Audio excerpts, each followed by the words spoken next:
Hello friends, welcome back to your channel. നമ്മളിന്ന് കാണാൻ പോകുന്നത് ഓഫീസർ ഓൺ ഡ്യൂട്ടി എന്ന മൂവിയാണ്. കഥയിലേക്ക് എടുക്കുന്നതിന് മുമ്പ് എല്ലാവരും ഈ വീഡിയോ ഒന്ന് ലൈക്ക് ചെയ്യുക. മാത്രമല്ല ഇതുവരെയും ചാനൽ സബ്സ്ക്രൈബ് ചെയ്യാത്തവർ സബ്സ്ക്രൈബ് ചെയ്ത് സപ്പോർട്ട് ചെയ്യുക. മൂവിയുടെ തുടക്കത്തിൽ തന്നെ കാണിക്കുന്നത് 8 മാസങ്ങൾക്ക് മുമ്പ് ബാംഗ്ലൂരിലുള്ള ഒരു നഗരമാണ്. അവിടെ ഒരു പോലീസ് ഓഫീസർ ആകട്ടെ തൂങ്ങി മരിക്കുന്നതായിട്ട് കാണിക്കുന്നു. പിന്നീട് കഥ പ്രസന്റിലേക്ക് വരുന്നു. കൊച്ചി സിറ്റി പോലീസ് സ്റ്റേഷനാണ് കാണിക്കുന്നത്. അവിടെ ഒരു ടേബിളിലേക്ക് CA ഹരിശങ്കർ എന്ന് പറയുന്ന ഒരു ബോർഡ് കൊണ്ടുപോയിരിക്കുന്നു. അതേസമയം തന്നെ സിറ്റിയിലുള്ള ഒരു ബസ്സിൽ ഒരു സ്ത്രീയുടെ മാല 2 സ്ത്രീകൾ ചേർന്നിട്ട് മോഷ്ടിച്ചു എന്ന് പറഞ്ഞിട്ട് ഒരു പാവ സ്ത്രീ ആകട്ടെ ബസ് കണ്ടക്ടറോട് പരാതി പറയുന്നു. എന്നാൽ ആ 2 സ്ത്രീകളും പറയുന്നുണ്ട് ഞങ്ങളൊന്നും മോഷ്ടിച്ചിട്ടില്ല എന്ന്. അവസാന ബസിന്റെ ഓണേഴ്സ് ഈ കേസുമായിട്ട് ഈ സ്റ്റേഷനിലേക്ക് വരുന്നു. പോലീസുകാർ ചോദിച്ചിട്ടും അവര് പറയുന്നുണ്ട് ഞങ്ങൾ എടുത്തിട്ടില്ല എന്ന്. അവരുടെ ബാഗും ബസ്സും എല്ലാം പരിശോധിച്ചിട്ട് എവിടെ നിന്നും മാല കിട്ടിയില്ല. എന്നാൽ ആ സ്ത്രീ പറയുന്നുണ്ട് ഇവര് തന്നെയാണ് എന്റെ ബാക്കിലിരുന്നതെന്നും ഇവരാണ് എടുത്തതെന്നും. ആ സമയത്താണ് ആ സ്റ്റേഷനിലേക്ക് CA വരുന്നത്. CA ഹരിശങ്കർ ആയിരുന്നു നമ്മുടെ നായകൻ. DYSP ആയിരുന്ന ഹരിശങ്കർ അയാളുടെ ഡിസിപ്ലിൻ ഇല്ലായ്മ കൊണ്ട് തന്നെ CA ആയിട്ട് ഡീപ്രമോട്ട് ആയതാണ്. ആ സ്ത്രീകൾ അവിടെ നിന്ന് ദേഷ്യത്തിൽ മോശമായിട്ട് സംസാരിക്കുന്ന കേട്ടിട്ട് ഹരി അവിടേക്ക് വരികയും അവരോട് നിങ്ങൾ എടുത്ത മാല ഇങ്ങ് തിരിച്ചു തരാൻ പറയുകയും ചെയ്യുന്നു.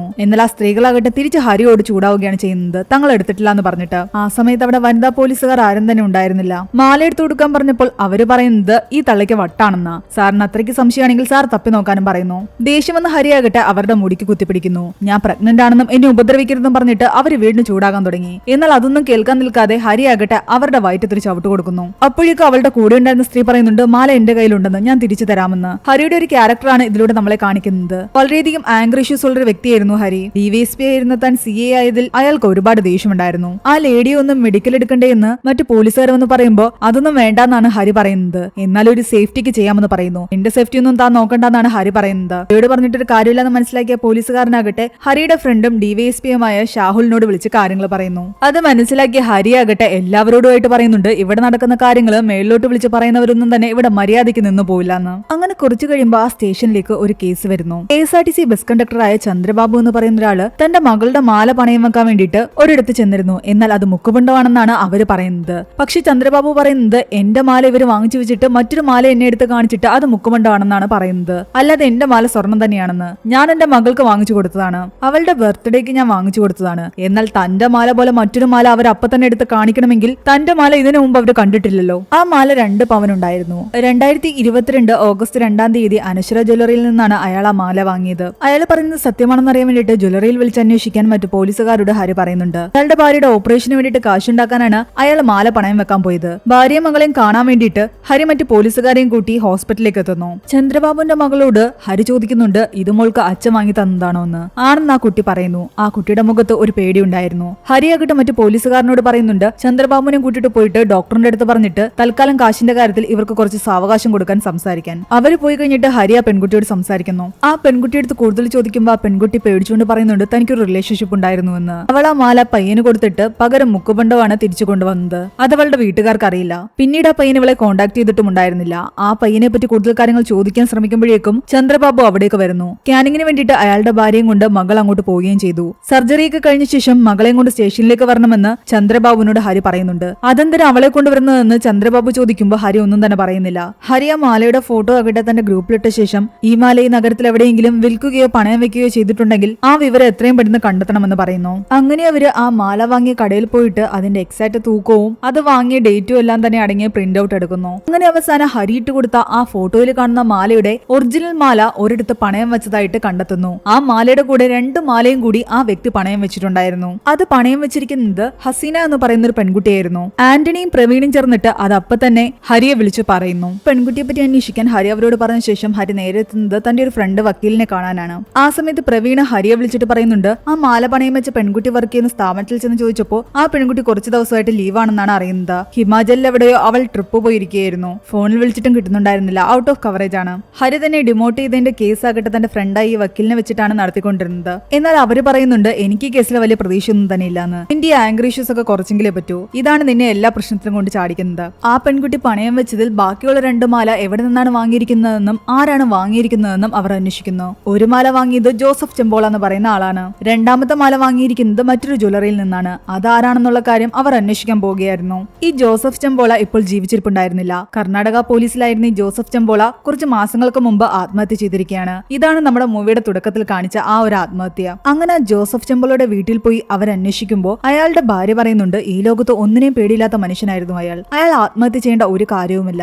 ആ മാല അവരെ കാണിക്കുമ്പോൾ അവര് പറയുന്നുണ്ട് ഇത് മകളുടെ മാലയാണ്, അവളുടെ കഴുത്തിൽ നിന്ന് ആരോ പൊട്ടിച്ചുകൊണ്ട് പോയെന്നാണ് അവൾ പറഞ്ഞതെന്ന്. അമ്മു എന്നായിരുന്നു ആ പെൺകുട്ടിയുടെ പേര്. അമ്മുവിനോട് ഹരി ചോദിക്കുമ്പോൾ ആ പെൺകുട്ടി പറയുന്നുണ്ട് കോളേജിൽ പോകുന്ന വഴിക്ക് ബൈക്കിൽ വന്ന ഒരാൾ പൊട്ടിച്ചുകൊണ്ട് പോയതാണെന്ന്. ഇന്നലെ ആ പെൺകുട്ടി പറയുന്നതിൽ നിന്നും അവന് മനസ്സിലായി ആ പെൺകുട്ടി പറയുന്നത് കള്ളമാണെന്ന്. ഹരി ഇതിനെപ്പറ്റി കൂടുതലൊന്നും ആ പെൺകുട്ടിയോട് ചോദിക്കുന്നില്ല. പപ്പയെ ഞാൻ സ്റ്റേഷനിൽ പോയി കംപ്ലൈന്റ് കൊടുത്തായിരുന്നു എന്നൊക്കെ ആ പെൺകുട്ടി പറയുന്നുണ്ട്. ഇവിടെ ആ മൂന്നാമത്തെ മാല ആരാണ് വാങ്ങിയതെന്ന് അന്വേഷിച്ചു പോയ ആന്റണിയും പ്രവീണും അത് വാങ്ങിയിരിക്കുന്ന ആളെ കണ്ടിട്ട് ശരിക്കും ഞെട്ടിപ്പോയി. അവരതിന്റെ ബില്ല് ഹരിക്ക് കൊടുക്കുന്നില്ല.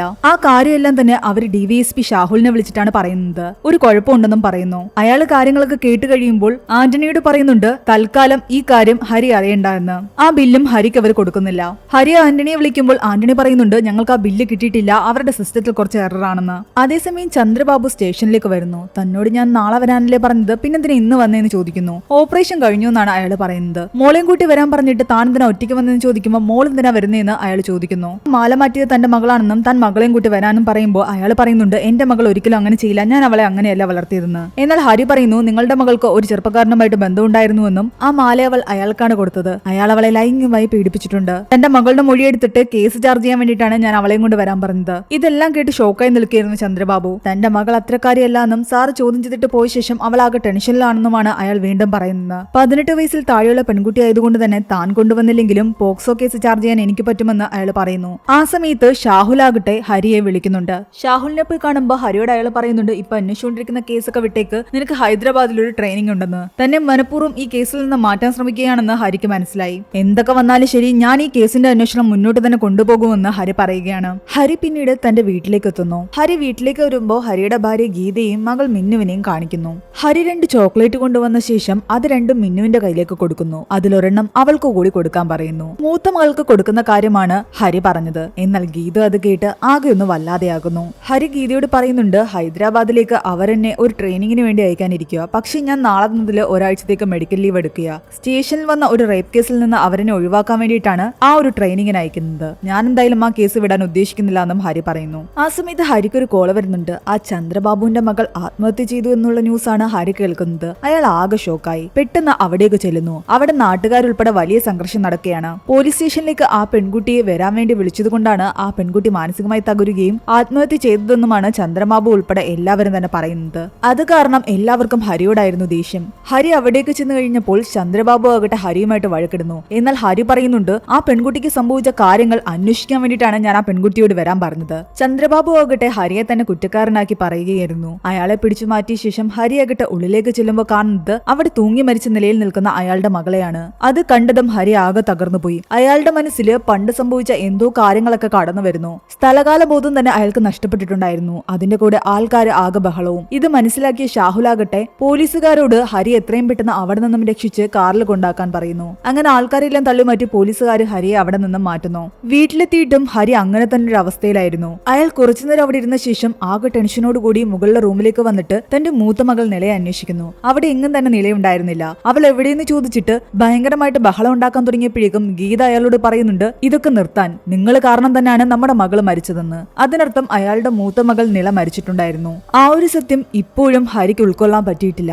ഗീത അയാളെ തന്നെ കുറ്റപ്പെടുത്തുകയായിരുന്നു. നീ കാരണമാണ് എന്റെ മകൾ മരിച്ചതെന്ന് പറഞ്ഞിട്ട്. തന്റെ മകളെ കുറിച്ച് ഓർത്തുകൊണ്ട് അയാൾ ബോധം കെടുകയാണ് ആ ഒരു സീനില്. ഇനി ഒരു ഫ്ലാഷ് ബാക്ക് സീനാണ് കാണിക്കുന്നത്. ഹരിയുടെ മകൾ എങ്ങനെ മരിച്ചു എന്നൊക്കെ. കുറച്ച് നാളുകൾക്ക് മുമ്പ് ഹരിയാകട്ടെ ശ്യാം എന്ന് പറയുന്ന ഒരു പയ്യനെ ഓടിച്ചിട്ട് പിടിക്കുന്നത് കാണിക്കുന്നുണ്ട്. ആ പയ്യൻ കാരണം ഒരു പെൺകുട്ടി മരിച്ചിട്ടുണ്ടായിരുന്നു. ASI തോമസ് എന്ന വ്യക്തിയുടെ മകളാണ് ഈ പയ്യൻ കാരണം മരിച്ചത്. ഈ ശ്യാം തോമസിന്റെ മകളെ പ്രണയിച്ച് അവൾക്ക് ഡ്രഗ് കൊടുത്ത് അവളെ അതിനെ അടിമയാക്കുകയും പിന്നീട് അവളെ സെക്ഷലി അബ്യൂസ് ചെയ്തിട്ട് അതിന്റെ വീഡിയോസ് എടുക്കുകയും ചെയ്തിരുന്നു. ആ പെൺകുട്ടിയോട് ശ്യാം ഇങ്ങനെ ചെയ്യാൻ ഒരു കാരണം കൂടി ഉണ്ടായിരുന്നു. തോമസ് കുറച്ച് വർഷങ്ങൾക്ക് മുമ്പ് ഈ പയ്യനെതിരെ ഒരു പോക്സോ കേസ് ഫയൽ ചെയ്തിരുന്നു. അന്നവൻ 16 വയസ്സുള്ള ഒരു പെൺകുട്ടിയായിരുന്നു പ്രണയിച്ച് ചതിയിൽപ്പെടുത്തിയത്. മൈനർ ആയിരുന്നതുകൊണ്ട് തന്നെ ആ പെൺകുട്ടിയുടെ വീട്ടുകാരെ കേസൊന്നും എടുക്കണ്ടെന്ന് പറഞ്ഞിരുന്നു. എന്നാൽ അത് ചൈൽഡ് വെൽഫെയർ കമ്മിറ്റിയുടെ കീഴിൽ നിന്ന് വന്ന കേസായതുകൊണ്ട് തന്നെ തോമസിന് നിവർത്തിയില്ലായിരുന്നു. ആ കേസ് എടുക്കേണ്ടതായിട്ട് വന്നു. ആ കേസിൽ അവനെ അകത്താക്കിയതിന്റെ പ്രതികാരമായിട്ടാണ് തോമസിന്റെ മകളെ ചതിയിൽപ്പെടുത്തി ആ പെൺകുട്ടി ഇപ്പോൾ ആത്മഹത്യ ചെയ്തത്. അവന്റെ പേരിൽ എന്തൊക്കെ വകുപ്പുകൾ ഇടാൻ പറ്റുമോ അതൊക്കെ ഇടാൻ വേണ്ടിയിട്ട് തന്റെ സീനിയർ ഷാഹുലിനോട് പറയുന്നതാണ് കാണിക്കുന്നത്. എന്നാൽ കുറച്ചു കഴിഞ്ഞ് ആ ശ്യാമിന്റെ ലാപ്ടോപ്പോ ഫോണെല്ലാം പരിശോധിച്ച് ആകെ ടെൻഷനായി ഷാഹുലാകട്ടെ ഗീതയെ വിളിച്ചിട്ട് പറയുന്നുണ്ട് എന്തെങ്കിലും കാരണം പറഞ്ഞു നീ എത്രയും പെട്ടെന്ന് ഹരിയെ വീട്ടിലേക്ക് ഒന്ന് വിളിക്കാൻ, അവൻ ഇവിടെ നിന്ന് കഴിഞ്ഞാൽ പ്രശ്നമാണെന്ന്. ഷാഹുൽ പറഞ്ഞ ചില കാര്യങ്ങൾ കേട്ടിട്ട് ഗീതയും ആകെ തകർന്നിരിക്കുകയായിരുന്നു. അങ്ങനെ ഗീത വിളിച്ചിട്ട് വീട്ടിലേക്ക് പോകാൻ ഹരി ഇറങ്ങാൻ നേരത്താണ് ശ്യാമിനെ പിടിച്ച വിവരം അറിഞ്ഞിട്ട് ആ ASI തോമസ് അവിടേക്ക് കയറി വരുന്നത് അയാൾ കാണുന്നത്. അയാൾ അയാൾ ദേഷ്യത്തോടെ ശ്യാമിന്റെ അടുത്തേക്ക് പോകുന്ന കണ്ടിട്ട് ഹരി അയാളുടെ പിറകെ പോയി. പോലീസുകാർ അവന്റെ ലാപ്ടോപ്പ് പരിശോധിച്ചുകൊണ്ടിരിക്കുകയായിരുന്നു. അയാൾ അവിടേക്ക് ചെന്നതും അവനാകട്ടെ ചിരിച്ചുകൊണ്ട് അയാളുടെ അടുത്ത് പറയുന്നുണ്ട് മോളുടെ വീഡിയോ കാണണ്ടേന്ന്. ദേഷ്യത്തോടെ അയാൾ പോയി അവനെ ഒരു ചവിട്ട് വെച്ചു കൊടുക്കുന്നു. അയാൾ അവനെ അടിച്ചു കൊല്ലാനുള്ള ശ്രമത്തിലായിരുന്നു. ഒരു വിധത്തിൽ ബാക്കി പോലീസുകാരും ഹരിയും ചേർന്നിട്ട് അയാളെ പിടിച്ചു മാറ്റി. എന്നാൽ ഹരി അവിടേക്ക് കയറി വന്ന കണ്ടതും അതിലൊരു പോലീസുകാരൻ പെട്ടെന്ന് ശ്യാമിന്റെ ലാപ്ടോപ്പ് എല്ലാം അടച്ചു വെക്കുന്നു. ഇത് ഹരി ശ്രദ്ധിക്കുന്നുണ്ടായിരുന്നു. അയാൾ ആ ലാപ്ടോപ്പും കൊണ്ട് അവിടെ നിന്ന് പോകാൻ ശ്രമിച്ചതും ഹരി അയാളെ പിടിച്ചു നിർത്തിയിട്ട് ആ ലാപ്ടോപ്പ് പരിശോധിക്കുന്നു. ആ പോലീസുകാരെല്ലാം അത് തടയുന്നുണ്ടായിരുന്നു. എന്നാൽ അതിനുള്ളിൽ എന്തോ ഒരു കാര്യം ഉണ്ടെന്ന് അയാൾക്ക് മനസ്സിലായി. അത് തുറന്നു നോക്കിയ ഹരി ആകെ ഞെട്ടിത്തെരിച്ചു. കാരണം തന്റെ മകൾ നിളയുടെ വീഡിയോസും അതിലുണ്ടായിരുന്നു. ശ്യാം അവളെയും സെക്ഷലി അബ്യൂസ് ചെയ്തിട്ടുണ്ടായിരുന്നു. ഇത് കണ്ട് ആകെ തകരുകയും ദേഷ്യം വരികയും ചെയ്ത ഹരിയാകട്ടെ ആ നിമിഷം തന്നെ അവിടെ വെച്ച് ശ്യാമിനെ ഒരുപാട് അടിക്കുകയും ചവിട്ടുകയൊക്കെ ചെയ്യുന്നുണ്ട്. ആ ചവിട്ടുകൊണ്ട് ദാരുണമായിട്ട് ശ്യാം അവിടെ വെച്ച് മരിക്കുകയാണ്. അത് കണ്ട് അവിടെ ഉണ്ടായിരുന്ന എല്ലാ പോലീസുകാരും ആകെ ടെൻഷനിലായി. ഇത് കസ്റ്റഡി മരണമാണ്. എന്നാൽ ശ്യാമിന്റെ മരണം കണ്ട് ഏറ്റവും കൂടുതൽ സന്തോഷിച്ചത് ആ ASI തോമസ് ആയിരുന്നു. തന്റെ മകളോട് ഇത് ചെയ്തവൻ മരണപ്പെട്ടിരിക്കുന്നു. ഇവിടെ വീട്ടില് നിള എല്ലാ കാര്യങ്ങളും പറഞ്ഞിട്ട് ആകെ തകർന്ന അവസ്ഥയിലായിരുന്നു. അവൾ അമ്മയോട് പറയുന്നുണ്ട് അവൻ എന്നെ ചതിച്ചതാണെന്ന്. എനിക്ക് അവനെ പറ്റി ഒന്നും തന്നെ അറിയില്ലായിരുന്നു എന്നും. അവൾ ഒരുപാട് അമ്മയോട് സോറി പറയുന്നുണ്ട്. അച്ഛന് അറിഞ്ഞു കഴിഞ്ഞാൽ എന്ത് സംഭവിക്കുന്ന ആലോചിച്ചിട്ടായിരുന്നു അവളുടെ ഏറ്റവും വലിയ ടെൻഷൻ. ആകെ പേടിച്ചു പറിച്ചിരുന്ന അവളെ കാണാൻ വേണ്ടിയിട്ട് ഹരി ദേഷ്യത്തോടെ അവിടേക്ക് വരുന്നുണ്ട്. എന്നാൽ ഗീത അയാളെ സമാധാനിപ്പിക്കാൻ ശ്രമിക്കുന്നുണ്ട്. അവളോട് ഇപ്പൊ സംസാരിക്കേണ്ട, ഈ ദേഷ്യത്തിലല്ല അവളോട് സംസാരിക്കേണ്ടതെന്നും ഇത് വേറൊരു രീതിയിൽ നമുക്ക് ഹാൻഡിൽ ചെയ്യാമെന്ന് പറയുന്നുണ്ട്. എന്നാൽ അത്രയും ദേഷ്യമായിട്ട് വന്ന ഹരിയാകട്ടെ ഗീത പറയുന്നതൊന്നും തന്നെ കേൾക്കാൻ നിൽക്കുന്നില്ല. അടച്ചിട്ടിരുന്ന മുറിയാകട്ടെ ചവിട്ടി തുറക്കാൻ അയാൾ ശ്രമിച്ചുകൊണ്ടേയിരുന്നു. അയാളുടെ ദേഷ്യമെല്ലാം കണ്ടിട്ട് ആകെ ടെൻഷനായിട്ട് നിളയാകട്ടെ ആത്മഹത്യ ചെയ്യുകയാണ്. കതക് ചവിട്ടി തുറന്ന് അകത്തേക്ക് കടക്കുമ്പോൾ അയാൾ കാണുന്നത് തൂങ്ങി നിൽക്കുന്ന തന്റെ മകളുടെ ശരീരമാണ്. ആ ഒരു ഷോക്കില് അയാൾ അവിടെ വെച്ച് ബോധം കെട്ട് വീഴുകയും ചെയ്തു. അന്നുണ്ടായ ആ ഒരു ഷോക്കാണ് പിന്നീട് അയാൾ ഇങ്ങനൊരു അവസ്ഥയിൽ ആരെ കണ്ടാലും ആ ഒരു ഷോക്കിലേക്ക് വീണ്ടും പോകാൻ കാരണമാകുന്നത്. കഥ പ്രസന്റിലേക്ക് വരികയാണ്. ചന്ദ്രബാബുവിന്റെ മകളുടെ മരണവും ഇങ്ങനെ നേരിട്ട് കണ്ടതോടെ അതേ ഷോക്കിലേക്കാണ് ഹരി പോയത്. അയാള് ന്യൂസിലെല്ലാം തന്നെ തന്റെ മകളുടെ മരണത്തിന് കാരണക്കാരൻ ഹരിയാണെന്നാണ് പറയുന്നത്. ഇവിടെ ഷാഹുൽ ഡോക്ടറിനോട് പറയുന്നുണ്ട് പോലീസ് ഡിപ്പാർട്ട്മെന്റ് ഹരിയുടെ മെന്റൽ ഹെൽത്തിനെ പറ്റിയിട്ടൊരു റിപ്പോർട്ട് സബ്മിറ്റ് ചെയ്യാൻ പറഞ്ഞിരിക്കുകയാണെന്ന്. അവരുടെ സൈക്കാട്രിക് പേഷ്യന്റ് ആണെങ്കിൽ ഡിപ്പാർട്ട്മെന്റിൽ വെക്കാൻ പാടില്ല എന്നാണ് പോലീസ് ഡിപ്പാർട്ട്മെന്റ് പറയുന്നത്. എന്നാൽ ഡോക്ടർ പറയുന്നുണ്ട് ഹരിക്ക് എങ്ങനെ സിവിയർ സൈക്കാട്രിക് ഇഷ്യൂസ് ഒന്നും തന്നെ ഇല്ല എന്ന്. മകളുടെ മരണത്തിന് ഉത്തരവാദി താനാണെന്നുള്ള കുറ്റബോധം കൊണ്ടാണ് അയാൾ മകൾ മരിച്ച കാര്യം തന്നെ മറന്നുപോയത്. മകളുടെ മരണം പോലെ തന്നെ മറ്റൊരു സീൻ കൂടി അയാൾ കണ്ടതോടുകൂടി അയാളുടെ ആ മെമ്മറി എല്ലാം തിരിച്ചു വരികയും അത് അയാളിൽ കുറച്ച് ഷോക്ക് ഉണ്ടാക്കുകയും ചെയ്തു. അതാണ് ഇവിടെ സംഭവിച്ചിരിക്കുന്നത്. അത് മാറുകയും ചെയ്യും. മാത്രമല്ല ആ പണയം വെച്ച 3 മാലകളിൽ ഒരു മാലയുടെ കാര്യം ഈ പോലീസുകാർ മറച്ചു വെച്ചിട്ടുണ്ടായിരുന്നല്ലോ, അത് ഇയാളുടെ മകളുടെ മാലയായിരുന്നു. അങ്ങനെ പതിയെ പതിയെ ഹരി ജീവിതത്തിലേക്ക് തിരിച്ചു വരികയാണ്. എന്നാൽ ഗീതയ്ക്കിനിയും ഹരിയുടെ കൂടെ ജീവിക്കാൻ ഒരു താല്പര്യവും ഉണ്ടായിരുന്നില്ല. അയാളുടെ ഈ ആംഗ്രി ഇഷ്യൂസ് കാരണം തന്റെ രണ്ടാമത്തെ മകളെയും നഷ്ടപ്പെടുമെന്നുള്ള പേടിയായിരുന്നു ഗീതയ്ക്ക്. ഗീത ഷാഹുലിന്റെ വൈഫിനോട് പറയുന്നുണ്ട് താനൊരു ഡിവോഴ്സിലേക്ക് നീങ്ങുകയാണെന്ന്. ഹരി എല്ലാത്തിനും സോറി പറയാൻ ഗീതയുടെ അടുത്ത് വരുന്നുണ്ടെങ്കിലും ഗീത പറയുന്നുണ്ട് നിങ്ങളെ കാണുമ്പോൾ എനിക്ക് എന്റെ മരിച്ച മകളുടെ മുഖമാണ് ഓർമ്മ വരുന്നതെന്നും അതുകൊണ്ട് ഇനി എന്നെ കൊണ്ട് പറ്റില്ല എന്നും. ഹരി തന്റെ മകളെ കുറിച്ചുള്ള ഓർമ്മകളിലേക്ക് പോകുന്നു. അവർ ഒരുപാട് ഹാപ്പി ആയിട്ടായിരുന്നു ജീവിച്ചിരുന്നത്. പിന്നീട് കാണിക്കുന്നത് ഹരി ആ തോമസിനെ കാണാൻ വേണ്ടി വരുന്നതാണ്. അന്ന് കസ്റ്റഡിയിൽ വെച്ച് ശ്യാമ മരിച്ചെങ്കിലും ആ ഒരു കേസ് ഹരിയുടെ തലയിൽ വന്നിട്ടുണ്ടായിരുന്നില്ല. ആ കേസ് ASI തോമസ് ഏറ്റെടുത്തിരുന്നു. കാരണം അയാളാണ് ശരിക്കും അവനെ കൊല്ലാൻ വന്നത്. ഹരിയുടെ കൈകൊണ്ട് അവൻ മരണപ്പെട്ടെങ്കിലും ആ കുറ്റം ഏറ്റെടുക്കാൻ ASI തോമസ് തയ്യാറായി. അതിന്റെ വിചാരണയൊക്കെ കഴിഞ്ഞിട്ട് ASI തോമസ് ഇപ്പോൾ വീട്ടിലേക്ക് തിരിച്ചെത്തിയിട്ടേയുള്ളൂ. അതുകൊണ്ടാണ് അയാളെ കാണാൻ ഹരി വന്നിരിക്കുന്നത്. അവരിതിങ്ങനെ സംസാരിച്ചുകൊണ്ട് നിൽക്കുന്നത് അയാളുടെ ഭാര്യ കേൾക്കുന്നു. അയാളുടെ ഭാര്യയ്ക്ക് അറിയില്ലായിരുന്നു യഥാർത്ഥത്തിൽ ഹരി കാരണമാണ് ആ ശ്യാം മരിച്ചതെന്ന്. സത്യം അവരിപ്പോഴാണ് മനസ്സിലാക്കിയത് തന്നെ. അതിനുശേഷം ഷാഹുൽ വന്ന് ഹരിയോട് സംസാരിക്കുന്നുണ്ട്. അന്ന് ആ സംഭവത്തിന് ശേഷം ഞങ്ങളാരുമല്ല തോമസിനോട് പറഞ്ഞത് കുറ്റമേൽക്കാൻ, അയാൾ സ്വയം കുറ്റം ഏറ്റെടുത്തതാണ്. അതുകൊണ്ട് അന്ന് അവിടെ ഉണ്ടായിരുന്ന ബാക്കി പോലീസുകാരെല്ലാം ജോലി നഷ്ടപ്പെടാതെ രക്ഷപ്പെട്ടു. പിന്നീട് കാണിക്കുന്നത് പിറ്റേ ദിവസം രാത്രിയാകട്ടെ ആ ASI തോമസിന്റെ വീട്ടിലേക്ക് കുറച്ച് സ്റ്റുഡൻസ് വരുന്നതാണ്. തോമസിന്റെ വൈഫ് വാതിൽ തുറന്നു നോക്കുമ്പോൾ ഇവരെ കണ്ടിട്ട് ആരാന്ന് ചോദിക്കുന്നു. അവര് പറയുന്നുണ്ട് മരിച്ചുപോയി നിങ്ങളുടെ മകൾ എൽസയുടെ കൂടെ പഠിച്ച അവളുടെ ഫ്രണ്ട്സ് ആണ് ഞങ്ങളെന്ന്. ആ കുട്ടികളെ അവർ വീട്ടിലേക്ക് സ്വീകരിച്ചു. തോമസ് അവരോട് ചോദിക്കുന്നുണ്ട് മകളുടെ കൂടെ എപ്പോഴാണ് പഠിച്ചതെന്ന്. +2 പഠിച്ചതെന്നാണ് അവർ പറയുന്നത്. അവൾ മരിച്ച സമയത്ത് ഞങ്ങൾക്ക് വരാൻ പറ്റിയില്ല, എക്സാം ആയിരുന്നു എന്ന് പറയുന്നു. അവർ ഓരോരുത്തരുടെയും പേര് ഇങ്ങനെയായിരുന്നു: സെലിൻ, സത്യ, ക്രിസ്റ്റി, അന്ന, ലാൻസ്. അവർക്ക് കുടിക്കാൻ ലെമൺ ജ്യൂസ് എടുക്കാൻ പോയ തോമസിന്റെ ഭാര്യയുടെ കൂടെ സെലിനും അന്നയും അവിടേക്ക് ചെല്ലുന്നു. ഡ്രിങ്ക്സ് ഞങ്ങൾ ഉണ്ടാക്കാമെന്ന് പറഞ്ഞിട്ട് അവർ ആ ജോലിയിലേക്ക് കടന്നു. എന്നാൽ ആ കുട്ടികളോട് സംസാരിച്ചുകൊണ്ടിരിക്കുമ്പോൾ അവരെല്ലാവരും മലയാളികളല്ല എന്നുള്ള കാര്യം തോമസിന് മനസ്സിലായി. മാത്രമല്ല ഇവരെല്ലാം എൽസയുടെ കൂടെ പഠിച്ചതാണോ എന്ന് തന്നെ അയാൾക്ക് ഡൗട്ട് ഉണ്ടായിരുന്നു. അവർ ആ നാരങ്ങ വെള്ളം കുടിച്ച് അവിടെ നിന്ന് സംസാരിച്ചുകൊണ്ടിരിക്കുമ്പോൾ അയാൾ ഡൗട്ട് തോന്നിയിട്ട് എൽസിയുടെ +2 ഗ്രൂപ്പ് ഫോട്ടോ നോക്കുന്നു. എന്നാൽ അതിലൊന്നും തന്നെ ഈ കുട്ടികൾ ഉണ്ടായിരുന്നില്ല. നീയൊക്കെ ഏതാടാന്ന് ചോദിക്കുമ്പോൾ അവരവരുടെ തനി രൂപം കാണിച്ചു തുടങ്ങി. അവർ മരിച്ചുപോയ ശ്യാമിന്റെ ഫ്രണ്ട്സ് ആയിരുന്നു. ശ്യാമിന്റെ മരണത്തിന് പകരം വീട്ടാനാണ് അവരിപ്പോൾ വന്നിരിക്കുന്നത്. മാത്രമല്ല അയാളുടെ മകളുടെ ആ വീഡിയോസും അവർ കാണിക്കുന്നുണ്ട്. എന്നാൽ അയാൾ എന്തെങ്കിലും പ്രതികരിക്കുന്നതിന് മുൻപ് തന്നെ അയാളുടെ മൂക്കിൽ നിന്നും അയാളുടെ ഭാര്യയുടെ മൂക്കിൽ നിന്നും ചോര വരാൻ തുടങ്ങി. അവർ ആ നാരങ്ങ വെള്ളത്തിൽ വിഷം കലർത്തിയിട്ടുണ്ട്. വന്നിട്ടുണ്ടായിരുന്നു. അവർ രണ്ടുപേരും കൊഴിഞ്ഞു വീഴാൻ നേരത്ത് തങ്ങളുടെ പ്രതികാരം പൂർത്തിയായെന്ന് അവർക്ക് തോന്നുന്ന ആ നിമിഷം അയാളുടെ ഭാര്യ അവരോട് പറയുന്നുണ്ട്, ഞങ്ങളെ വെറുതെ വിട്, ഞങ്ങളൊന്നും ചെയ്തിട്ടില്ല, ശ്യാമിനെ കൊന്നത് ഇയാളല്ല എന്ന്, അതാ ഹരിശങ്കർ ആണെന്ന്. ഇത് കേട്ട് ആ കുട്ടികളെല്ലാം ഞെട്ടി. തോമസ് അവരോട് പറയരുതെന്ന് കണ്ണു കാണിച്ചിട്ടും ആ സ്ത്രീ അത് പറഞ്ഞു. തോമസിന്റെ ഫോണിൽ നിന്ന് ഹരിശങ്കറിന്റെ കോണ്ടാക്ട്സും ഫോട്ടോയും എല്ലാം തന്നെ ഗ്യാങ് എടുത്തുകൊണ്ട് ഹരിശങ്കറിനെ തേടി പോവുകയാണ് അവർ. പിറ്റേന്ന് തോമസിന്റെയും കുടുംബത്തിന്റെ മരണം അറിഞ്ഞിട്ട് ഹരിശങ്കറും കൂട്ടരും അവിടേക്ക് വരികയും ആ കേസ് അന്വേഷിക്കുകയും ചെയ്യുന്നു. വീട് അകത്തു നിന്നാണ് പൂട്ടിയിരിക്കുന്നത്. അതുകൊണ്ട് തന്നെ ആദ്യ മാത്രയിൽ അത് ആത്മഹത്യയാണെന്നാണ് എല്ലാവരും പറയുന്നത്. എന്നാൽ കൂടുതൽ പരിശോധിച്ചിട്ട് ഹരി പറയുന്നുണ്ട് അത് കൊലപാതകമാണെന്ന്. തലേന്ന് ഹരി ഇവിടെ വന്നപ്പോൾ അവർ ഒരു പ്രശ്നമില്ലാതെ ഹാപ്പി ആയിട്ട് വീട്ടുകാര്യങ്ങളൊക്കെ നോക്കി നിൽക്കുകയായിരുന്നു. മകളെ കുറിച്ച് ഓർത്താണ് ആത്മഹത്യ ചെയ്യേണ്ടതെങ്കിൽ മകളുടെ സിംഗിൾ ഫോട്ടോയാണ് അവരുടെ കൈവശം ഉണ്ടായിരിക്കേണ്ടത്. ഇതിപ്പോൾ ഗ്രൂപ്പ് ഫോട്ടോയാണ് ഈ ഷോക്കേസിൽ നിന്ന് അവർ എടുത്തിരിക്കുന്നത്. അതുമല്ല ബോഡിയിൽ നിന്ന് ഒരുപാട് ദൂരെയാണ് ആ ഫോട്ടോ കിടക്കുന്നത്. ഇവിടെ ഇരുന്നാണ് അവർ വിഷം കുടിച്ചതെങ്കിൽ ആ വിഷക്കുപ്പി കാണേണ്ടത് ടേബിളിന്റെ പുറത്താണ്. എന്നാൽ അതിപ്പോൾ തറയിൽ കിടക്കുകയാണ്. ഇന്നലെ രാത്രി ഇവിടെ ആരൊക്കെയോ വന്നിട്ടുണ്ട്, അവരായിരിക്കും വിഷം കലർത്തിയത്. കിച്ചണിൽ 5 ഗ്ലാസുകൾ കൂടി കഴുകി കമഴ്ത്തി വെച്ചിട്ടുണ്ട്. മാത്രമല്ല വേസ്റ്റ് ബിന്നില് കുറച്ചധികം നാരങ്ങ കഷ്ണങ്ങളും ഉണ്ട്. ഇവർ രണ്ടുപേർക്കാണെങ്കിൽ അത്രയും നാരങ്ങ പിഴിയേണ്ട കാര്യമില്ല. പക്ഷെ കഥകളെല്ലാം അകത്തുനിന്ന് പൂട്ടിയിരിക്കുകയാണ്. അതിനൊരു റീസൺ ഹരി പറയുന്നുണ്ട്. വർക്ക് ഏരിയയുടെ മുകളിലേക്കുള്ള സ്റ്റെയർകേസിന്റെ കുറച്ചു ഭാഗത്തായിട്ട് കരിയിലകൾ അകത്ത് വീണ് കിടപ്പുണ്ട്.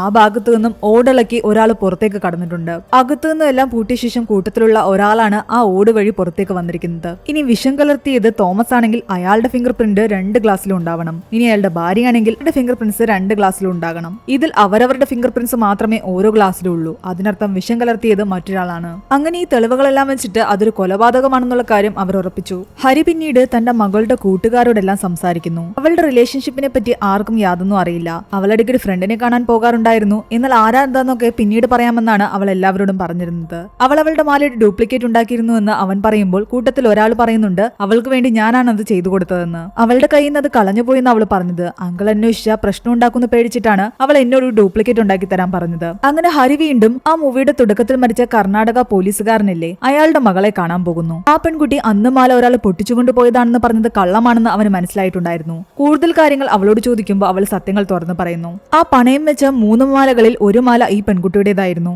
ആ പയ്യൻ തനിക്ക് ഡ്രഗ്സ് ഒക്കെ തന്ന് തന്നെ ചീറ്റ് ചെയ്യുകയായിരുന്നു എന്നാണ് അവൾ പറയുന്നത്. ശ്യാമിന്റെ ഫോട്ടോ കാണിച്ച് ഇവനാണെന്ന് ചോദിക്കുമ്പോൾ ഇവനല്ലാന്ന് പറയുന്നു. അതൊരു തമിഴ് പയ്യനായിരുന്നു. അവൻ പറഞ്ഞ കാര്യങ്ങളെല്ലാം തന്നെ ഫേക്ക് ആയിരുന്നു. അവന്റെ ഡീറ്റെയിൽസ് ഒന്നും തന്നെ കയ്യിലുണ്ടായിരുന്നില്ല.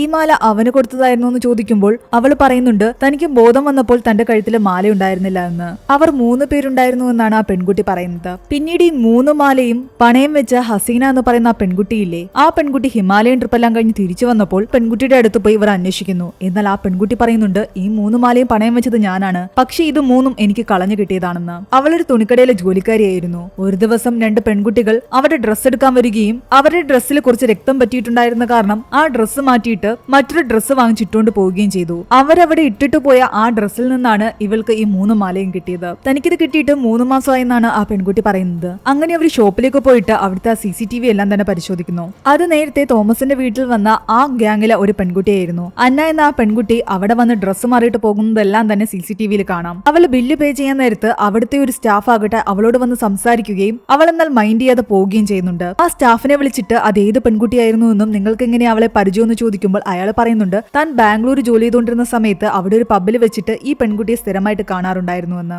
ഞങ്ങൾ ഒരുമിച്ച് പാർട്ടിയെല്ലാം ചെയ്തിട്ടുണ്ട്. എന്നാൽ ഇവിടെ വെച്ച് കണ്ടപ്പോൾ അവൾ എന്നെ അറിയാത്ത പോലെയാണ് ഇവിടെ നിന്നും പോയതെന്ന്. സർജാപൂരിലുള്ള ഒരു പബ്ബായിരുന്നു അത്. അങ്ങനെ അവിടെ നിന്ന് ഡീറ്റെയിൽസ് എല്ലാം എടുത്തിട്ട് ഹരി പോകാൻ നേരത്ത് ആ ഷോപ്പിൽ തന്നെ ഉണ്ടായിരുന്നു ആ ഗ്യാങ്ങിലെ ആൾക്കാര്. ഹരിക്ക് പണി കൊടുക്കാൻ വേണ്ടിയിട്ട് ഹരിയെ തേടി അവർ അങ്ങോട്ട് വന്നിട്ടുണ്ടായിരുന്നു. ഹരി കയറിയ ലിഫ്റ്റിൽ അവരുടെ കൂടെ തന്നെ ഉണ്ടായിരുന്നു അവർ. ഹരിയെ ഫോളോ ചെയ്ത് അവർ കുറച്ചു ദൂരം പോയ ശേഷം ക്രിസ്റ്റിയാകട്ടെ ബാക്കിയുള്ളവരോട് പറയുന്നുണ്ട് നമുക്ക് തിരിച്ച് ബാംഗ്ലൂർക്ക് പോകാമെന്ന്. അവൻ അന്നെ ഐഡന്റിഫൈ ചെയ്തു എന്ന്. ഇവിടെ നിൽക്കുന്നത് സേഫ് അല്ല. എന്നാൽ ഇത് കേട്ട് സെലിന് ദേഷ്യം വരുന്നു. കാരണം സെലിന്റെ ലവർ ആയിരുന്നു ശ്യാം. ശ്യാം മരിച്ചതിനുള്ള പ്രതികാരം ചെയ്തെങ്കിലേ പറ്റുമെന്ന് തന്നെ അവൾ നിർബന്ധം പിടിച്ചുകൊണ്ടേയിരുന്നു. അവന്റെ മരണത്തിൽ ഞങ്ങൾക്കും ദുഃഖമുണ്ട്, അതുകൊണ്ടല്ലേ പ്രതികാരം ചെയ്യാൻ ഒരാളെ കൊന്നത് തന്നെ. പക്ഷെ അത് റോങ് പേഴ്സൺ ആയി പോയത് നമ്മുടെ തെറ്റാണോ എന്നാണ് അവരെല്ലാം ചോദിക്കുന്നത്. അവർ അന്നെ ഐഡന്റിഫൈ ചെയ്തു. ഇനി അവളെ കണ്ടെത്തി കഴിഞ്ഞാൽ നമ്മളുടെ കാര്യവും പോക്കാണ്. അതുകൊണ്ട് എത്രയും പെട്ടെന്ന് ഇവിടെ നിന്നും പോകാം. അതേസമയം ഈ ചന്ദ്രബാബു ഹരിക്കെതിരെ കൊടുത്തിരിക്കുന്ന കേസിൽ നിന്ന് അവനെ ഒഴിവാക്കാൻ വേണ്ടിയിട്ട് മാക്സിമം ഷാഹുൽ ട്രൈ ചെയ്യുന്നുണ്ടായിരുന്നു. തോമസിന്റെ ഇത് ആത്മഹത്യയല്ല എന്നും കൊലപാതകമാണെന്നും ഹരി തന്റെ മേലുദ്യോഗസ്ഥനോട് പറയുന്നു. കസ്റ്റഡിയിൽ മരിച്ച ശ്യാമിന്റെ ഫ്രണ്ട്സ് ആണ്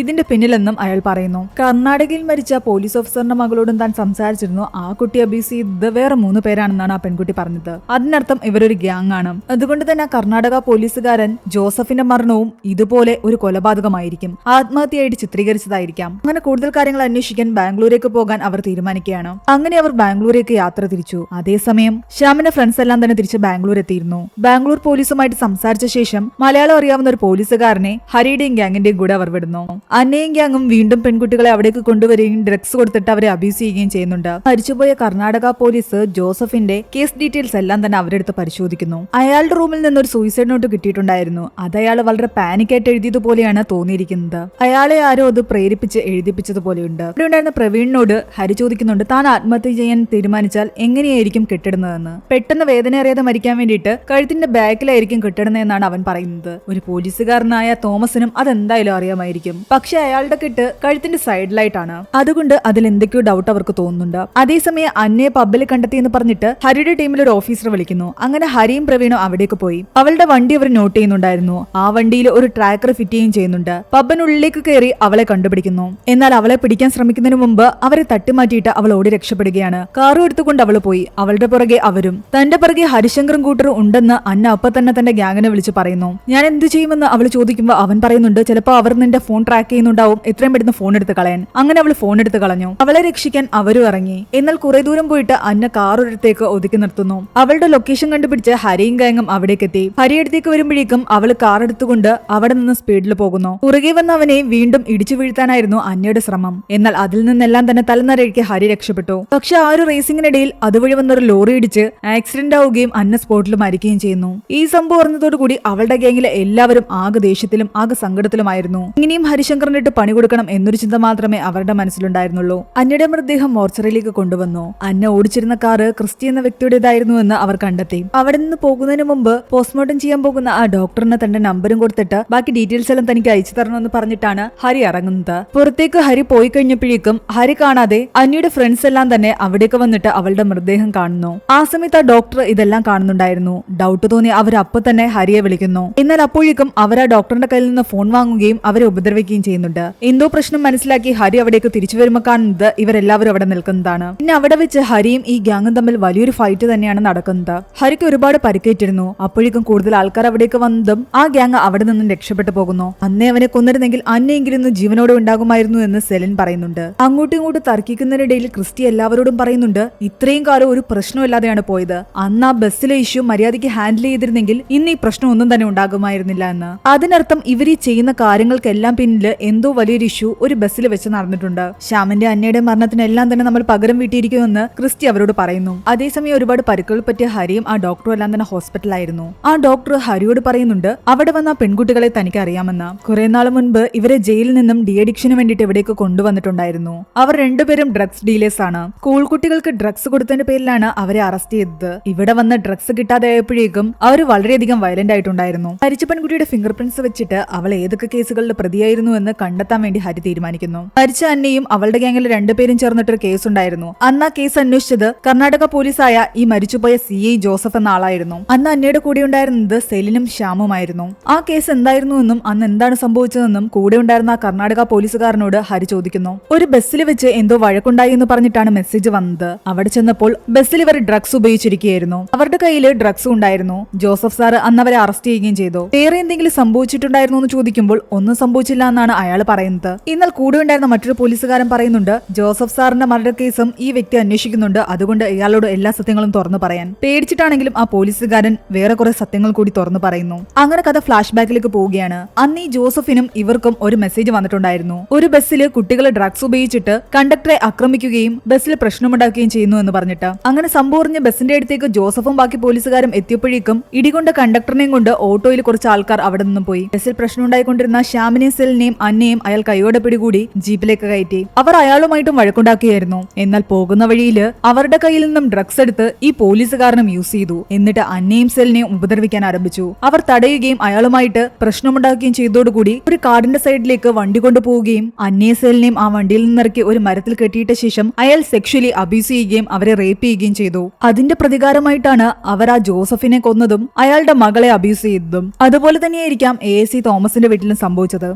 ശ്യാമിനെ പോക്സോ കേസിൽ അറസ്റ്റ് ചെയ്തത് ആ തോമസ് ആയിരുന്നു. അയാളോട് പകരം വീട്ടാനാണ് അയാളുടെ മകളെ അബ്യൂസ് ചെയ്തതും അവരെ രണ്ടുപേരെയും കൊന്നതും. ചന്ദ്രബാബുവിനെ അവർ അങ്ങോട്ടേക്ക് വിളിപ്പിക്കുന്നു. എന്നിട്ട് ശ്യാമിന്റെയും കൂട്ടുകാരുടെ ഫോട്ടോസ് കാണിച്ചിട്ട് ഇവരെ പരിചയമുണ്ടോ എന്ന് ചോദിക്കുന്നു. എനിക്ക് ഇവരെ അറിയാമെന്ന് പറയുമ്പോൾ എങ്ങനെയാണെന്ന് ചോദിക്കുമ്പോൾ ചന്ദ്രബാബു പറയുന്നുണ്ട് അന്നിവർ പ്രശ്നമുണ്ടാക്കിയില്ലേ ആ ഒരു ബസ്സിൽ അയാളായിരുന്നു കണ്ടക്ടർ എന്ന്. കൂടെയുണ്ടായിരുന്ന യാത്രക്കാരാണ് ഇവരെ ഡ്രഗ്സ് ഉപയോഗിക്കുന്നു എന്ന് പറഞ്ഞിട്ട് കംപ്ലൈന്റ് കൊടുത്തത്. അങ്ങനെ ഇത് ചോദ്യം ചെയ്തതോടുകൂടി ശ്യാം അയാളുമായിട്ട് വഴക്കുണ്ടാക്കി അയാളെ ഇടിക്കുകയും ചെയ്യുന്നു. ഇതിൽ നിന്ന് രക്തം വരാൻ തുടങ്ങിയതോടുകൂടി ആൾക്കാരെല്ലാം ചേർന്നിട്ട് ചന്ദ്രബാബുവിനെ ഹോസ്പിറ്റലിലേക്ക് കൊണ്ടുപോയി. അതിനിടയ്ക്ക് അയാൾ പോലീസ് സ്റ്റേഷനിൽ വിളിച്ച് കാര്യങ്ങൾ പറയുകയും ചെയ്തിട്ടുണ്ടായിരുന്നു. അങ്ങനെയാണ് ജോസഫും കൂട്ടരും അവിടേക്ക് വന്നത്. പക്ഷെ അന്ന് നടന്ന ആ സംഭവത്തിന്റെ പേരിൽ ഈ കുട്ടികളാണ് തന്റെ മകളെ കൊന്നതെന്ന് പറഞ്ഞു കഴിഞ്ഞാൽ താൻ ഒരിക്കലും വിശ്വസിക്കില്ല എന്ന് ചന്ദ്രബാബു പറയുന്നു. എന്നാൽ ആ പക തന്നെയാണ് അയാളുടെ മകളെ ഉപദ്രവിക്കാൻ അവർക്ക് കാരണമായതെന്ന് ഹരിക്കും കൂട്ടർക്കും അറിയാം. ചന്ദ്രബാബുവിനെ ആ കാര്യം പറഞ്ഞ് വിശ്വസിപ്പിക്കാൻ ഇവര് ശ്രമിച്ചാലും നടക്കുന്നതല്ല. അയാൾ അതൊന്നും കേൾക്കാൻ പോലും തയ്യാറാകുന്നില്ല. ഇവിടെ ഗീതയും ഹരിയും തമ്മിലുള്ള ഡിവോഴ്സ് കേസ് നടന്നുകൊണ്ടിരിക്കുകയായിരുന്നു. അതിനിടയ്ക്ക് ഷാഹുൽ വന്ന് ഗീതയോട് ശ്യാമിന്റെയും കൂട്ടരുടെയും ഫോട്ടോസ് കാണിച്ചിട്ട് ഇവരെ അറിയാമെന്ന് ചോദിക്കുന്നു. അറിയാമെന്നാണ് ഗീത പറയുന്നത്. അന്ന് ആ ബസ്സിൽ ഗീതയും ഉണ്ടായിരുന്നു. ഇവര് ഡ്രഗ്സ് യൂസ് ചെയ്യുന്നത് ആദ്യം കണ്ടത് മകളായ നിളയായിരുന്നു. അതവൾ ഗീതയെ വിളിച്ച് കാണിക്കുകയും അങ്ങനെ ഗീതയാണ് ബാക്കിയുള്ള ആൾക്കാരെടുത്ത് പറയുകയും അത് വലിയ ഇഷ്യൂ ആക്കുകയും കണ്ടക്ടറിനെ വിളിക്കുകയും ഒക്കെ ചെയ്തത്. ആ വഴക്കിനിടയിൽ ശ്യാമാകട്ടെ ഗീതയെ അടിക്കുകയും ചെയ്തിരുന്നു. അങ്ങനെ ഗീത കൂടി പറഞ്ഞിട്ടാണ് അന്ന് ചന്ദ്രബാബു പോലീസിനെ വിളിച്ചത്. ഇതോടുകൂടി ഷാഹുലിനും ഹരിക്കും കാര്യങ്ങൾ വ്യക്തമായി. അന്ന് ആ ബസ്സിൽ നടന്ന ഇൻസിഡന്റ് കാരണമാണ് ഈ കൊലപാതകങ്ങളെല്ലാം നടന്നിരിക്കുന്നതും ഈ സെക്ഷൽ അബ്യൂസ് സംഭവിച്ചിരിക്കുന്നതും. ഗീതയുടെ മകളോടുള്ള പക കാരണമാണ് മകളെ ഉപദ്രവിച്ചത്. ചന്ദ്രബാബുവിനോടുള്ള പക കൊണ്ടാണ് ചന്ദ്രബാബുവിന്റെ മകളെ ഉപദ്രവിച്ചത്.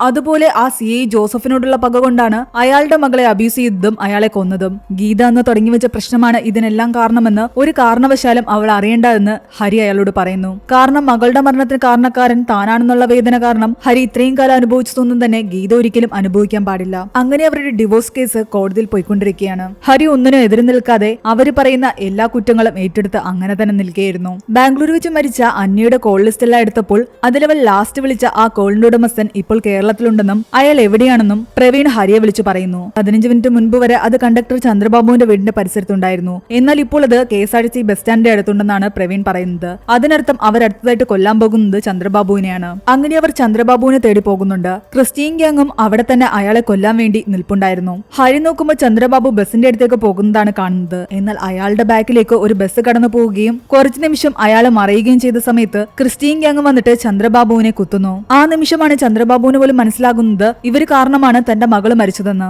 ഹരി അവിടേക്ക് വരുമ്പോഴേക്കും അയാൾക്ക് കുത്തേറ്റിട്ടുണ്ടായിരുന്നു. അയാളെ ഹോസ്പിറ്റലിലേക്ക് പറഞ്ഞുവിട്ട ശേഷം ഹരി നേരെ പോകുന്നത് ഗീതയുടെ അടുത്തേക്കാണ്. ഇനി അടുത്തതായിട്ട് അവർ ഉപദ്രവിക്കാൻ പോകുന്നത് ഗീതയായിരിക്കും. എന്നാൽ അവിടെ ചെല്ലുമ്പോൾ ഗീതയാകട്ടെ അവളുടെ അച്ഛന്റെ അടുത്തേക്ക് പോയിട്ടുണ്ടായിരുന്നു. അങ്ങനെ ഹരി അവിടേക്ക് പുറപ്പെടുന്നു. ഗീതയും മകൾ മിന്നുവും അച്ഛനുമാണ് അവിടെ ഉണ്ടായിരുന്നത്. അയാൾ പഴയ മിലിറ്ററി ആയിരുന്നു. എന്നാൽ ഇപ്പോൾ അരയ്ക്ക് താഴോട്ട് തളർന്നിട്ട് വീൽ ചെയറിലിരിപ്പാണ്. അവരെല്ലാവരും ആഹാരം കഴിക്കാതിരുന്ന സമയത്ത് മിന്നു ആകട്ടെ അവിടുത്തെ നായെ നോക്കാൻ പുറത്തേക്ക് പോയി. എന്നാൽ തിരിച്ചു വരുന്നത് രക്തത്തിൽ കുളിച്ചായിരുന്നു. അവളുടെ പിറകിൽ ആ ക്രിസ്ത്യൻ ഗ്യാങ്ങുമുണ്ട്. അവരെ കണ്ട് ഗീത പേടിക്കുന്നു. ഗീതയെ അവർ ആക്രമിക്കുകയും ചെയ്യുന്നുണ്ട്. ഹരി വിളിച്ചപ്പോൾ ഫോൺ അറ്റൻഡ് ചെയ്യുന്നത് ക്രിസ്റ്റിയായിരുന്നു. ഇവരെ ജീവനോടെ കാണണമെങ്കിൽ എത്രയും പെട്ടെന്ന് എവിടേക്ക് വരാൻ ഹരിയോട് അവർ ആവശ്യപ്പെടുന്നു. ആകെ പേടിച്ചു പറിച്ചിരുന്ന ഗീതയെ അവരാകട്ടെ മകളുടെ ആ വീഡിയോസ് എല്ലാം തന്നെ കാണിക്കുന്നുണ്ട്. ആ ഒരു സമയത്ത് ഗീതയ്ക്ക് മനസ്സിലായി അന്ന് ആ ബസ്സിൽ നടന്ന സംഭവം കാരണമാണ് ഇവര് തന്റെ മകളെ ഉപദ്രവിച്ചതെന്നും അതിനുള്ള പക വീട്ടിയതെന്നും. തന്റെ മകളുടെ മരണത്തിന് ഉത്തരവാദികൾ യഥാർത്ഥത്തിൽ ഇവരാണെന്നുള്ള കാര്യം ഗീതയ്ക്ക് മനസ്സിലായി. ഗീതയും മിന്നിനെ രക്ഷിക്കാൻ വേണ്ടിയിട്ട് അവരുടെ അച്ഛൻ തന്നെ കൊണ്ടാവുന്ന വിധം ക്രിസ്ത്യൻ ഗ്യാങ്ങുമായിട്ട് ഫൈറ്റ് ചെയ്യുന്നു. അയാൾ തന്റെ കയ്യിലുണ്ടായിരുന്ന ഗൺ എടുത്ത് അവരെ ഷൂട്ട് ചെയ്യാൻ ആരംഭിച്ചു. പേടിച്ചുപോയി അവരാകട്ടെ മറ്റൊരു റൂമിലേക്ക് കയറി ഒളിക്കുന്നു. ആ നേരം കൊണ്ട് മിന്നുവിനെയും കൊണ്ട് ഇവിടുന്ന് വണ്ടി എടുത്തു പോകാൻ അയാൾ ഗീതയോട് ആവശ്യപ്പെടുന്നു. അച്ഛൻ പറഞ്ഞു കേട്ടിട്ട് മിന്നുവിനെയും കൂട്ടി ഗീത അവിടെ നിന്ന് വണ്ടി എടുത്തിട്ട് പോയി. എന്നാൽ അയാളുടെ ഗണ്ണിലെ ബുള്ളറ്റ്സ് തീർന്നതോടുകൂടി ഇവരാകട്ടെ അയാളെ ആക്രമിച്ച ശേഷം അവിടെ നിന്നും ഗീതയുടെ പിറകെ പോയി. കൈയോടെ ഗീതയെ പിടിച്ചിട്ട് വണ്ടിയിൽ നിന്നും പുറത്തേക്ക് ഇറക്കി. എന്നിട്ട് അവളെ കുറെ അടിക്കുകയും ചെയ്യുന്നുണ്ട്. ആദ്യം നിന്റെ മകളെ കൊന്നിട്ട് നിന്നെ കൊല്ലാമെന്ന് പറഞ്ഞിട്ട് മിന്നുവിന്റെ അടുത്തേക്ക് പോയപ്പോഴേക്കും വണ്ടിയിൽ നിന്നും മിന്നു ഇറങ്ങി ഓടി എവിടേക്കോ പോയിട്ടുണ്ടായിരുന്നു. അങ്ങനെ ക്രിസ്റ്റിയാകട്ടെ മിന്നുവിന്റെ പിറകെ പോയി. ആ സമയത്ത് അവിടേക്ക് വന്ന ഹരി കാണുന്നത് റോഡിൽ കിടക്കുന്ന ഗീതയായിരുന്നു. ഗീതയുടെ ശരീരത്തിൽ നിന്ന് ഒരുപാട് രക്തം പോകുന്നുണ്ടായിരുന്നു. ഒരു വിധത്തിൽ ഗീതയെ അവൻ അവിടെ നിന്ന് എഴുന്നേൽപ്പിക്കാൻ ശ്രമിക്കുന്നു. എന്നാൽ മിന്നുവിന്റെ ജീവൻ അപകടത്തിലാണെന്നും അവളെ രക്ഷിക്കാനുമാണ് ഗീത പറയുന്നത്. ഗീതയെ അവിടെ ഇരുത്തിയ ശേഷം ഹരിയാകട്ടെ മിന്നുവിനെ തേടിപ്പോയി. അവിടെ ഉണ്ടായിരുന്ന ഒരു ചെറിയ ബിൽഡിംഗിൽ അവൾ ഒളിച്ചിരിക്കുകയായിരുന്നു. എന്നാൽ ക്രിസ്റ്റി അവളുടെ പിറകെ തന്നെയുണ്ട്. പക്ഷെ മിന്നുവിനെ അവൻ എന്തെങ്കിലും ചെയ്യുന്നതിന് മുൻപ് തന്നെ ഹരി അവിടേക്ക് വരികയും മിന്നുവിനെ രക്ഷിക്കുകയും ചെയ്യുന്നുണ്ട്. അതിനിടയ്ക്ക് പോലീസ് സ്റ്റേഷനിലേക്ക് വിളിച്ചിട്ട് അവൻ കാര്യങ്ങളെല്ലാം തന്നെ അറിയിക്കുന്നു. അവിടെ വെച്ച് ഹരിയും ക്രിസ്റ്റിയുടെ ഗ്യാങ്ങും തമ്മിൽ വലിയൊരു ഫൈറ്റ് തന്നെയാണ് നടക്കുന്നത്. എല്ലാവർക്കും വലിയ രീതിയിൽ തന്നെ പരിക്ക് പറ്റിയിട്ടുണ്ടായിരുന്നു. അപ്പോഴേക്കും പോലീസുകാർ അവിടേക്ക് എത്തുകയും ബാക്കി എല്ലാവരെയും അറസ്റ്റ് ചെയ്യുകയും ഹരി അവിടെ നിന്ന് രക്ഷിച്ചുകൊണ്ട് പോവുകയും ചെയ്യുന്നു. പിന്നീട് കാണിക്കുന്നത് മാസങ്ങൾക്ക് ശേഷമാണ്. ഹരിയും ഗീതയും പിരിയാനുള്ള അവരുടെ തീരുമാനം വേണ്ടാന്ന് വെച്ചു. അവർ രണ്ടുപേരും ചേർന്നിട്ട് മിന്നുവിന്റെ ബർത്ത്ഡേ സെലിബ്രേറ്റ് ചെയ്യുന്നു. അവിടേക്ക് വന്ന് ഷാഹുലാകട്ടെ അവനോട് ചോദിക്കുന്നുണ്ട് നീ ന്യൂസ് കണ്ടായിരുന്നു എന്ന്. അതായത് ആ ക്രിസ്ത്യൻ ഗ്യാങ്ങും മരണപ്പെട്ടിരിക്കുന്നു. അതിന്റെ പിന്നിൽ ഹരി തന്നെയാണെന്ന് ഷാഹുലിന് ഉറപ്പാണ്. ഇനി ഒരു ചെറിയ ഫ്ലാഷ് ബാക്ക് കാണിക്കുകയാണ്. ജയിലിൽ നിന്നും പുറത്തിറങ്ങിയ ആ ക്രിസ്ത്യൻ ഗ്യാങ്ങും ഒരു സ്ഥലത്തിരിക്കുന്നതും അവരുടെ അടുത്തേക്ക് ഒരാൾ കൊണ്ടുവന്ന് ഡ്രഗ്സ് കൊടുക്കുകയും ചെയ്യുന്നതാണ് കാണിക്കുന്നത്. എന്നാൽ ആ ഡ്രഗ്സ് യൂസ് ചെയ്ത ശേഷം അവരെല്ലാവരും മരണപ്പെട്ടിരിക്കുന്നു. ആ ഒരു വിവരമാണ് ന്യൂസിൽ കാണിക്കുന്നത്. ജാമ്യത്തിലിറങ്ങിയ ക്രിസ്റ്റി സെലിൻ, സത്യ ലാൻസ് എന്നിവരായിരുന്നു മരണപ്പെട്ടത്. ഡ്രഗ്സിന്റെ ഓവർഡോസ് ആണ് മരണത്തിന് കാരണമെന്നാണ് മീഡിയാസ് എല്ലാം തന്നെ പറയുന്നത്. എന്നാൽ അതിന്റെ പിന്നില് ഹരി തന്നെയാണെന്ന് ഷാഹുലിനറിയാം. കാരണം അന്നവർക്ക് ഡ്രഗ്സ് കൊണ്ടുകൊടുക്കാൻ പോയ ആള് ഹരിയുടെ ആളായിരുന്നു. ആ ഡ്രഗ്സിൽ ഹരി എന്തോ മിക്സ് ചെയ്തിട്ടുണ്ടായിരുന്നു. അതിന്റെ ഓവർഡോസ് കൊണ്ടാണ് അവരെല്ലാവരും മരണപ്പെട്ടത്, അതും ഹരിയുടെ മുൻപിൽ വെച്ച് തന്നെ. അവിടെയാണ് ഈ ഒരു മൂവി അവസാനിക്കുന്നത്. അങ്ങനെ തന്റെ മകൾ ഉൾപ്പെടെ ബാക്കി എല്ലാവരെയും അബ്യൂസ് ചെയ്ത ആ ഗ്യാങ്ങിലെ എല്ലാവരെയും തന്നെ ഹരി ഇല്ലാതാക്കി. ഈ മൂവിയുടെ സ്റ്റോറി എങ്ങനെയുണ്ടായിരുന്നു നിങ്ങൾ താഴെ കമന്റ് ചെയ്യുക. എക്സ്പ്ലനേഷൻ ഇഷ്ടപ്പെട്ടെങ്കിൽ എന്തായാലും ഈ വീഡിയോക്ക് ഒരു ലൈക്ക് തരിക. മാത്രമല്ല ഇതുവരെയും ചാനൽ സബ്സ്ക്രൈബ് ചെയ്യാത്തവർ സബ്സ്ക്രൈബ് ചെയ്ത് സപ്പോർട്ട് ചെയ്യുക. ഒരുപാട് പേർ അന്വേഷിച്ച ഹണ്ട് എന്ന മൂവിയുടെ എക്സ്പ്ലനേഷൻ നമ്മുടെ സെക്കൻഡ് ചാനലിൽ കൊടുത്തിട്ടുണ്ട്. ഇതുവരെയും കാണാത്തവർ അതൊന്ന് പോയി കാണുക. ഡിസ്ക്രിപ്ഷനിൽ ഞാൻ ലിങ്ക് കൊടുത്തിട്ടുണ്ട്.